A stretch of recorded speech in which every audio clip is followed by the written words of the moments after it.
reduction, right?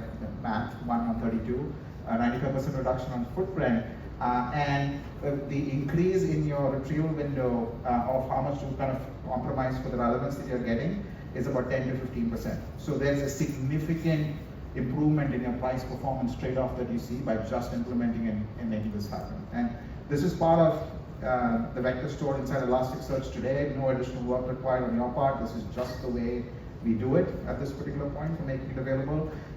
There's a great blog by one of my principal engineers, a guy called Ben Trent, that geeks out into this. If I start getting into that, that'll take me another hour. So, and hopefully that gives you a sense of sort of how deeply we're thinking about making the quantization work.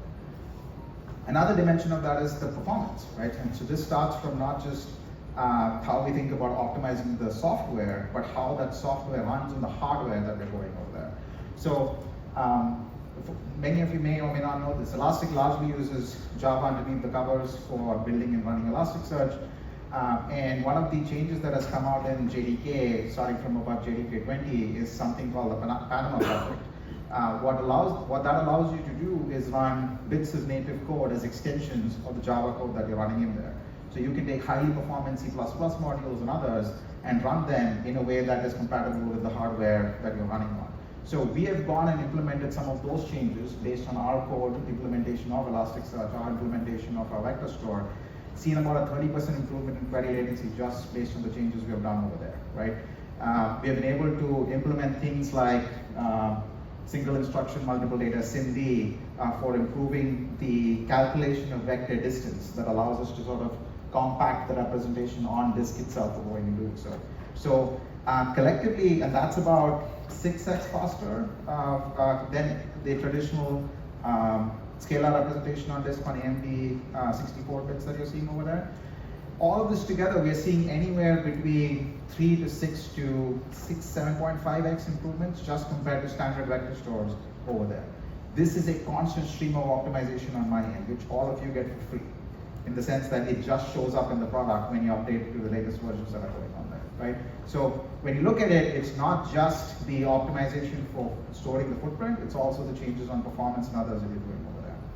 So that's one class, right? How you think about vector stores, shows up for logs and others. Second one I want to talk about is ESQL. Now, you probably got a lot of that in the demo this morning. Baha used ESQL quite literally across the board. But what it is essentially a brand new query language using the pipe semantic that augments what we have with the ES Query API today, right? If you think about the Elasticsearch Query API, that's ultimately a DSL-based representation, very expressive, very complicated, but largely declarative, right? You have to tell me your intent up front of what it looks like to push it over there. And what we've set out to solve with the SQL was change that model to reflect what you all do, which is traditionally you're thinking about it as a data workflow, right? What data do I need? I want to transfer and filter it in certain forms and fashions. I want to join it or correlate with some other data that I have. I have some compaction or transformations that I want to apply to it, and so on and so forth. That's how the kind of the story works together. So what we did is we built a brand new query engine, and it uses, there's an internal representation called ACT that allows us to take the query, optimize it, do things like pushing down local node query optimization, where clauses, etc. gets pushed out, execute the query, correlate it back, push it back to you. And we chose to use the pipe semantics specifically for that reason, because it reflects the workflow that you all choose to do. So it's a net new pillar of the Elastic platform, right? Like I was joking that I need to swap out the L of the Elk stack to call it language, but I haven't found a good acronym to shove E and S and Q into it as well. But really, that's how you need to think about it. This is going to be the way we expect you to interact with your data inside Elasticsearch. For example, you're already going to see it in the way Discover and Dashboards operates. That's underneath the covers powered by the query language. Now, this doesn't mean the query API is going anywhere. For those of you who want to use it, continue to use it, it'll still be there. But a lot of the language semantics that you see will switch to being more ESQL specific.